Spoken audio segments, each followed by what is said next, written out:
Le rôle du sol dans le recyclage de la matière. Dans ce titre, 3 mots importants. Matière, recyclage et sol. Alors, recyclage, c'est tout ce qui permet de transformer un élément en un autre.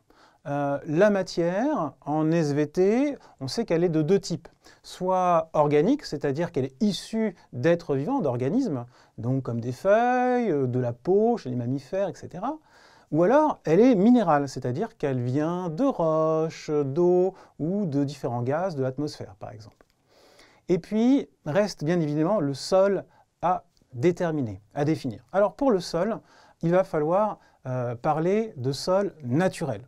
Le sol de la rue, recouvert d'asphalte, tout ça, ça ne m'intéresse pas. Moi, ce qui m'intéresse, c'est le sol qu'on va trouver dans les forêts, dans les prairies, tous les sols naturels, pas retouchés, du moins par l'homme.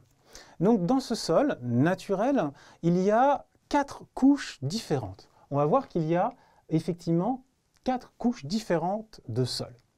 Sur la partie superficielle du sol, la plus haute, on va trouver les feuilles mortes, les champignons, les arbres, etc.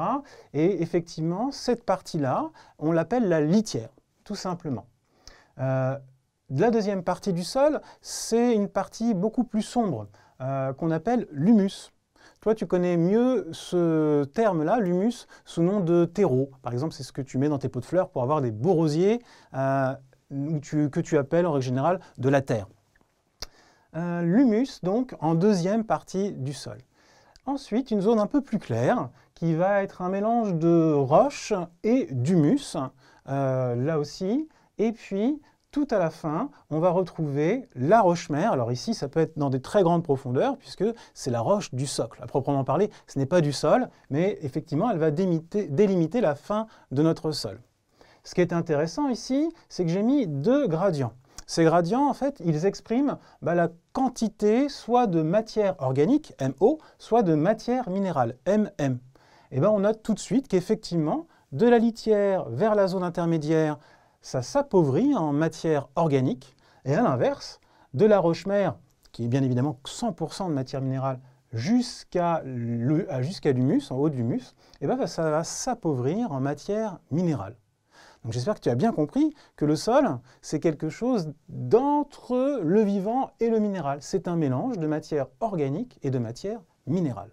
Alors ce sol, il a un rôle dans le recyclage de la matière. Donc le sol, posé dessus, vivant dessus, tous les végétaux qui composent les forêts, les champignons, même les animaux. Donc tous ces êtres vivants sont sur le sol. Si je prends mes arbres dans ma forêt en automne, ils vont perdre leurs feuilles. Ces feuilles vont donc grossir la litière du sol, cette première couche du sol. Ce sont donc les restes de matière organique. En dessous, nous allons donc trouver l'humus. Mais dans l'humus, il y a un très grand nombre d'êtres vivants, des insectes, des champignons, des vers de terre. Ces animaux vont manger, utiliser les restes de la litière, de cette matière organique, et par leur action, par leur chaîne alimentaire, vont enrichir cette zone, l'humus, en matière minérale.